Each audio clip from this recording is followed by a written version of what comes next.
Our countries and the Arab countries of the Gulf are facing aggression from Iran. We know that you have a special strategic relationship with Iran.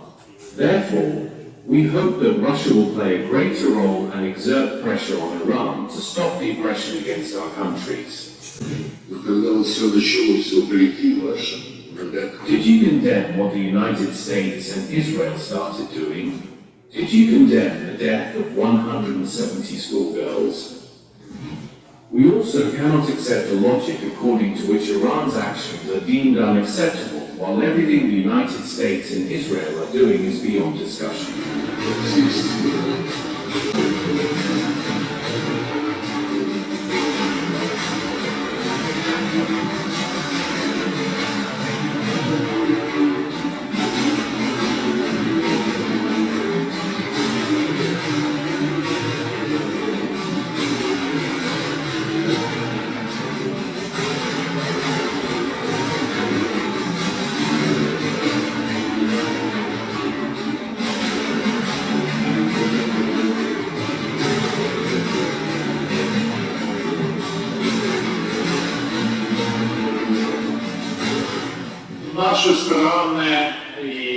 Our countries and the Arab countries of the Gulf are facing aggression from Iran. It poses a threat to our civilian infrastructure. Over the past week, many people have been killed. We know that you have a special strategic relationship with Iran. Therefore, we hope that Russia will play a greater role and exert pressure on Iran to stop the aggression against our countries. You said everyone knows our countries are not parties to this conflict. We did not go after Iran. I would like to convey a message from our countries that Russia has stronger positions on this issue and can help put an end to the aggression against our countries. We also have strategic relations with Russia, and we would like to increase pressure on Iran in order to bring this aggression to an immediate end. This would also help stop the conflict across the region. The group of Arab states on whose behalf you're speaking did issue warnings indeed. Many of the Arab monarchies publicly stated that matters should not be taken to military solution and that they would not make their airspace available for use. But when everything began despite your repeated calls to the United States and Israel, did you condemn what the United States and Israel started doing? Did you condemn the death of 170 schoolgirls? I believe we should adopt a single position. We are against the suffering of the Gulf countries on whose behalf you are speaking. We believe this does not provide our Arab colleagues with any military advantage. It is highly doubtful that Iran gains anything politically from this. It's quite the opposite, in fact. But we also cannot accept the logic according to which Iran's actions are deemed unacceptable while everything the United States and Israel are doing is beyond discussion. Do you see my point? It's obvious, and it lies on the surface that we are calling for an immediate cessation of the aggression. We would be sincerely grateful to the Gulf Cooperation Council and to all the countries represented here if you would add your voices to this call. Everything that is happening is caused by, one might say, Iran reacted in a way that no one expected. I agree with that. A country was subjected to a treacherous attack amid ongoing talks. They had agreed to continue talking. I spoke with Foreign Minister of Oman Bad bin Hamad al-Busaidi. He was shocked to see the events take that turn at a moment when, in his assessment, solutions had been identified. So, yes, we stand in solidarity with all the Gulf countries suffering from what is happening. We call for a united front in favor of ending this war. Simply saying that Iran has no right to do anything effectively means openly encouraging the United States and Israel to continue what they are doing. That makes no sense. Let us come together and call for ending all hostilities, beginning with a complete moratorium on attacks that lead to civilian casualties and the destruction of civilian infrastructure. As is happening in many Arab countries, we are observing how the global economy is losing, at least for some considerable period, one of the main engines of its growth, and how an oil refinery is being destroyed. Seeing all of that is terrible, I have heard that your countries, I believe even Bahrain, are planning to submit a resolution in the UN Security Council along the lines you mentioned. It would condemn Iran's aggression without saying a word about what the United States and Israel are doing. This will only divide countries. I'm sure the Americans will seize upon such an initiative. It fully corresponds to their logic, which is that this regime that it has no right to exist must be finished off by in 2025. The Americans submitted to the UN Security Council a resolution on Ukraine that simply called for the conflict to be ended as soon as possible. There were some additional points, but that was the key message. Let us adopt the same kind of the UN Security Council resolution. We would fully support it. I think that would be fair. Господин министр, вы подчеркнули вызовы. Mr. Minister, you noted the challenges created by escalation in the Gulf region. We thank you for your solidarity and trust, because many casualties are now being documented in the countries of the region, the Gulf countries. Thank you for expressing condolences to the victims. Mr. Minister, you also spoke about Russia's concept of collective security in the Gulf area. It was advanced several years ago and has been discussed over the past few years to be further expanded. This initiative was drafted in a comprehensive manner and concerns not only the build-up of military power in the Gulf, but also energy security and security in other areas. Mr. Minister, could you tell us more about this concept? Is there still an opportunity to return to it and implement its measures? You are absolutely right. This has been discussed for many years now. We set up what's known as Track 2 events, hoping it would help prepare for official intergovernmental contacts, at least beginning with experts. Our research institutes met several times, including quite recently. Since the interest is there and the issue is becoming increasingly relevant, I will ask my colleagues to circulate materials capturing the essence of our proposal, as well as additional materials showing the reactions of the participants of these research conferences. The core idea is very simple. I'd rather not even mention the Organization for Security and Cooperation in Europe, which has become a term of abuse in some political science circles. However, back then the idea was roughly the same as at the beginning of the Helsinki process, to come together and discuss existing problems. Each participating country would set out the threats or the risks to its security as it sees them. Then we could begin with an agreement on transparency in military activities. Transparency and perhaps limitations on the number of exercises that each country along the Gulf Coast conducts. That would include mutual visits by military personnel and joint economic and trade projects. We will circulate detailed materials. Unfortunately, we are far from that now. Our US colleagues in Israel, even more so, are publicly stating that this regime is illegitimate. That is their judgment, which is directly opposite to the opinion of all UN members. The government of the Islamic Republic of Iran is a full member of the UN. All its rights must be respected, including the right to chart their own destiny, so that no one decides on behalf of the Iranian people. Some American politicians are saying they killed everyone there, almost 50 people, and there's no one left who could immediately step up and lead the country, so let the Iranian people decide. This hardly merits comment. They are trying to decide on behalf of the Iranian people. I very much hope the bloodshed will end, and that it will not end with the preservation of this approach, which essentially amounts to saying that the Iranian government and the Iranian system, organization, and state have no right to exist. Who granted this right? There is a small chance that this will end with an understanding of the futility of such reckless adventures in the future, and with the realization that agreements must be reached that are durable, based on mutual respect and on the principle of indivisible security. There's always a chance. At this point, it is extremely slim, but we will not abandon our efforts to promote this concept.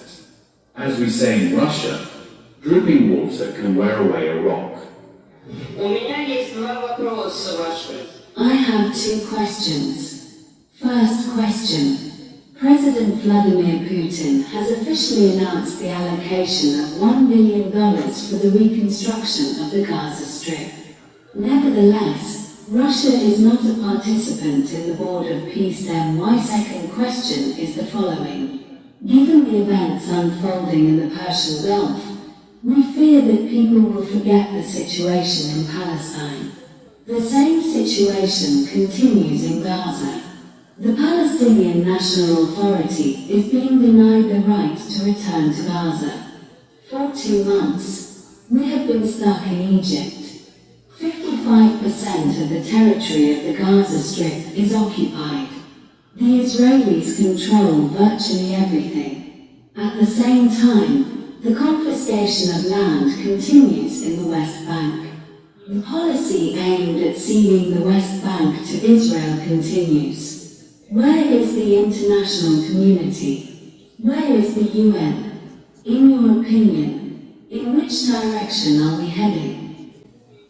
Я начну с второго вопроса, потому что Let me begin with the second question, because it is the fundamental one. We have been committed to a two-state solution since 1988, when the Soviet Union recognized the state of Palestine.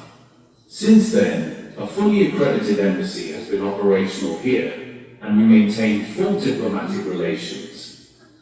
This step was also taken with due regard for the historical circumstances. Those circumstances are that the Soviet Union was one of the principal initiators of the UN resolution on the creation of two states, a Palestinian state and a Jewish state. One can reread the resolution adopted by the General Assembly. It follows very clearly from that text that the two were interlinked. However, only the State of Israel came into being, which the Soviet Union immediately recognized. The predecessors of today's Palestinian politicians. It is a long story, but for those who are interested, I recommend reading about how it happened in 1948 that a Palestinian state was not proclaimed.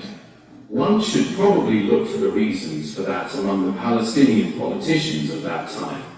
A war was unleashed. Then there were several more wars, 1967, 1973. With each successive conflict, the territory under control of the Palestinian National Authority shrank. Nevertheless, the official position of all the countries represented here remains the creation of a Palestinian state within the 1967 borders, with its capital in East Jerusalem and with the right of return for refugees. We reiterate this constantly. You have made a perfectly valid point. But if we follow your own line of reasoning and look at the map of the Gaza Strip and the West Bank, it is difficult to envisage how a Palestinian state can be created on the territory that remains unoccupied by Israel. President Donald Trump's plan concerns only the Gaza Strip. That is what was announced. It was approved by the UN Security Council in the autumn of 2025, although it did not contain a single word about a Palestinian state. It contained not a single word about the resolutions adopted by the United Nations concerning the Palestinian problem, the Gaza Strip, or the West Bank. It contained not a single word about the West Bank at all, in any context whatsoever. Together with our Chinese friends, we drew the attention of the American authors of the resolution to this. They refused to consider any amendments. It was to be their way or nothing. Only the Board of Peace, which would run everything under the chairmanship of President Donald Trump. Our Chinese colleagues and we were puzzled. What were we to do? How could we approve a resolution on an issue that has been at the center of UN attention for decades, without even mentioning the position of the United Nations itself? To be perfectly honest, we thought we should block such a resolution. But our Palestinian friends and virtually all the Arab delegations in New York strongly urged us not to veto it. In the end, China and Russia abstained in the vote. But our official position remains that there must be a Palestinian state. The difficulty now is that this position is being publicly and officially rejected by Israel. We hear and we see Prime Minister Benjamin Netanyahu stating that there will be no Palestinian state. We can see an unprecedented number of settlements being approved in the West Bank, essentially severing its ties with East Jerusalem. Meanwhile, we hear Israeli officials say that 2 or 3 municipalities for Palestinians in the West Bank would be sufficient. I do not want to create the impression that we are always right and that others always make mistakes. But we recognize the state of Palestine back in 1988. At that time, I assure you, if all or most other states had taken the same position, the prospect of a Palestinian state would not have seemed like a fantasy. Along with East Jerusalem and many other elements that form the foundation of a settlement, the principles of which were approved by the UN General Assembly and Security Council in June 2025. I heard French President Emmanuel Macron suddenly say that he was concerned about what was happening in the Gaza Strip. He said that in 3 months, at the UN General Assembly, they would recognize Palestine. First of all, why has such a decision not been made during all these decades? And second, if in June 2025 you decided that you would recognize Palestine, why wait until September? I will tell you why. They hoped that by September 2025 the issue would simply disappear and there would be nothing left to recognize. Other Western countries followed this line. That is why we supported Donald Trump's plan. Primarily because it called for an end to violence on both sides and was acceptable to both sides. The number of civilian casualties has dropped significantly, although they do occur. Violations continue. We see violations of the principles on which Israel committed to withdrawing from the Gaza Strip. The same is happening in southern Lebanon, where the earlier reached agreements are not being observed. IT has announced that Hamas must be destroyed in all its guises, which goes somewhat against Donald Trump's plan to disarm Hamas. The disarmament process is being interpreted in a very specific way. We see many steps that, little by little, justify actions that run counter to the goals proclaimed in Donald Trump's plan. However, we remain committed to returning the Gaza Strip to the Palestinians so that they can rebuild it. The $1 billion that President Putin announced will be allocated from our frozen sovereign assets in the United States. We specifically notified the Americans about this in an official note. Is intended for building housing, social facilities, the restoration of civilian infrastructure, for addressing all the issues that would allow Palestinians to return. We did not ask to use these funds for any other purposes. Following President Putin's decision, we sent an official note to our American colleagues. So far, there has been no response. We have reminded them several times, but they have still not replied. We only hear. As far as I know, they have stopped talking about the Middle Eastern Riviera. There is talk about the need to restore these lands, but better still, to create some sort of resort there. I believe this would be disrespectful to the Palestinians. They suggest resettling them practically all over the world, from Indonesia to Somalia. It is up to the Palestinians themselves to decide, but no one has the right to undermine or challenge their right to their own land. That is absolutely clear in that meeting that was held not long ago. An allocation of another $10 or $15 billion was announced. The Gaza Strip needs to be rebuilt, and rebuilt in such a way that would guarantee the Palestinians' right to return to this land. I have no doubt about that. With regard to Palestinian refugees, no one is talking today about their long-recognized right to return. If the indigenous people of the Gaza Strip are deprived of this right now, it would be a disgrace and a shame for the United Nations and for any other structures created alongside the UN to address the problems of Gaza and Palestine as a whole. I would like to express the position of the Arab states, and in particular the Arab League, which was founded to maintain and ensure peace in our region. That is why it cares for its member countries. We issued a statement condemning Iran's actions against Arab states, because this is a major concern. We call on all states, and we also call on you to play a greater role and take action to stop this insane war, not only against Arab states, not only against Iran, but against the entire world. This threatens peace and security everywhere. It is vital that it does not spiral into a third world war, that we rely on you as a steadfast friend of all Arab states. Russia is a member of the UN Security Council. You have good relations with Iran, with the Arab countries, and with the United States. Therefore, we once again call on you to take action, perhaps together with Oman, which plays a major role in this and could help bring this issue to the negotiating table. And my second question concerns the negotiations with Ukraine. I have heard little about them recently, but I would like your assessment of the recent trilateral negotiations involving Ukraine and the United States. Information has recently appeared in the press and online about a dirty bomb that the West supposedly wants to give to Ukraine. Does this influence your approach to the negotiations? Спасибо.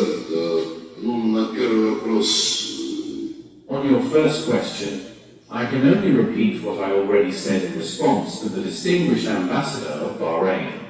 You are calling on us to stop this, given our relations with Iran, with the Arab states, and with the United States. My answer is, we want to stop it. But let us do it together. That will require more than simply saying, Iran must stop. It will require looking at the whole picture, as I said earlier. Why not push for a resolution in the UN Security Council, perhaps even at the General Assembly too, calling for an immediate end to this conflict? A logical first step could be to demand an end to actions that harm civilians and infrastructure. But this can only be done collectively. Otherwise, it looks like we are condemning one side while turning a blind eye to the other. The West has a habit of cancelling history. We saw this in full force with Ukraine, when a coup took place there in February 2014. And let's not forget, it happened the very morning after Germany, France, and Poland had acted as guarantors of a settlement agreement between the president and the opposition. That agreement was meant to lead to early presidential elections. Everyone calmed down, and the next morning, the opposition tore it up. France, Germany, and Poland simply swallowed it. A Nazi regime came to power. Its first proclamation was to abolish the status of the Russian language. Its second step was to send armed militants to storm the building of the Supreme Council of Crimea, which had refused to recognize the legitimacy of this bloody coup. Then, with the help of our troops, we have always had a naval base in Crimea. Crimea held a referendum and reunited with Russia. The West raised a hue and cry, and ever since 4 years, when we were still talking, they said, well, you annexed Crimea, and that started the Ukrainian crisis and this whole war. We ask, but what about the coup? Because Crimea voted in a referendum to join Russia in protest against the coup. And their response? No, you annexed it. History, which is fundamental to understanding the root causes of any situation, gets erased. The same thing is happening here. But we cannot cancel June 2025, when, in the midst of negotiations, the first aggression against Iran took place. US President Donald Trump then announced that all nuclear facilities had been destroyed. And here I should say, the role of the IAEA and its secretariat is not entirely clear to us, because never, nowhere, not once, in any agency report, has there been even a hint of suspicion that Iran might have a nuclear bomb. Yes, there have been findings that Iran had significant amounts of enriched uranium, enriched to levels higher than necessary for energy production. But no one mentions that Iran only began increasing enrichment after the United States withdrew from the agreement regulating the Iranian nuclear program in 2018. While that agreement was in force, and it was unanimously approved by the UN Security Council, Iran strictly observed all the restrictions it imposed. But as soon as the United States pulled out, and Europe cowardly stayed silent, offering not even a word of protest, Iran waited. And then, in reaction, partly to try to shape the conscience of its Western colleagues who had, with their own hands, destroyed a UN Security Council resolution, it began to increase enrichment. That, of course, did nothing to enhance the cause of peace, but it was, nonetheless, justified. And when those actions were condemned, it was yet another attempt to cancel history. To cancel out the part about the United States withdrawing, without explanation, from an agreement that placed restrictions on Iran, restrictions that Iran was strictly complying with. There was another case, you know, when the IAEA reviewed the Director General's report in 2025. The wording it contained was quite ambiguous. After that, the UK, France and Germany submitted a resolution in which they exploited this ambiguous wording to push through a decision to renew the then expired sanctions against Iran. They embarked on this campaign first within the IAEA and later in the UN Security Council. This amounted to manipulating international law and scorning of facts, and constituted a blatant attempt to justify their own actions while inflicting punishment on Iran which did nothing to deserve it. This should not surprise anyone who knows what the Europeans represent, but keep demonstrating new qualities and facets, leaving us amazed every time. When asked what is going on within the IAEA, the agency's Director General Rafael Grossi said that his preceding report suggested that until Iran assists the IAEA in addressing unresolved matters dealing with the safeguards, the agency would not be able to assert that Iran's nuclear program has an exclusively peaceful nature. Do you know what he meant when he talked about Iran assisting the IAEA in addressing the unresolved matters dealing with the safeguards? The agency insisted on accessing facilities involved in the nuclear program which were targeted by the bombing carried out by the United States in June 2025.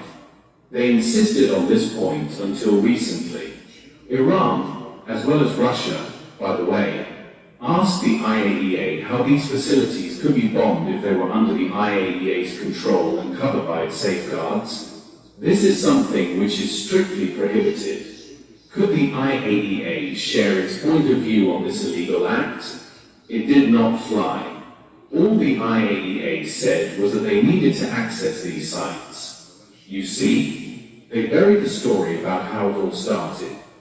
Controlled by the IAEA, these facilities had to benefit from total immunity any way you look at it, but nevertheless they were targeted in a bombing attack. But the agency remained silent. All it said consisted of asking to go there to see what was left and what was destroyed. This is an unprofessional, politics-driven approach. I am saying this to demonstrate that when the IAEA releases its latest reports, they are also trying to sweep the story under the carpet. This new aggression we are witnessing today follows a similar pattern. There is an effort to cancel everything related to the talks, comments and efforts by Iran, as well as countries which tried offering their good offices, including the Russian Federation. President Vladimir Putin has offered to act as a mediator many times in recent months when receiving representatives of the United States, Iran and Israel. Had everyone accepted this mediation, this would have addressed suspicions regarding the Islamic Republic of Iran's relatively big stockpiles of highly enriched uranium. Everyone knows this well. All these concerns could have been lifted a long time ago, but they cancelled this whole story, including the conversations we had with the United States, as well as with Israel. All they said was that the Ayatollah would have killed the President of the United States had it not been the other way around. That was it. From that point, this narrative started to dominate live coverage by casting the country as a pariah which does not have the right to exist. They also talked about once again activating the Kurdish factor and many other things. For this reason, while expressing our solidarity with the Arab countries from the GCC, we also express our solidarity with Iran. For all these years, we have been trying to facilitate the processes which emerged and have been gaining traction in this region for bringing relations between Iran and Arab countries back to normal. We did everything to assist these efforts. In fact, we have already mentioned our concept today, but others, those who are now bombing Iran, wanted to achieve the opposite result. But let me go back to what I said in the beginning about the divided rule, divided impera principle, about pitching various sides against one another and then letting passion spiral out of control. This was designed to make those who suffered from this divide and rule policy raise their voice and demand that Iran, in this particular case, be condemned. I suggest that we all speak out in a single voice to stop all these developments. The UN Security Council must adopt a straightforward and concise one-page resolution. We are ready to work with our friends in New York to draft it so that we can see what the response will be. Те объекты, но когда вот все началось, вопреки вашим ногам, Did you condemn what the United States and Israel started doing? Did you condemn the death of 170 schoolgirls? We also cannot accept a logic according to which Iran's actions are deemed unacceptable, while everything the United States and Israel are doing is beyond discussion. действия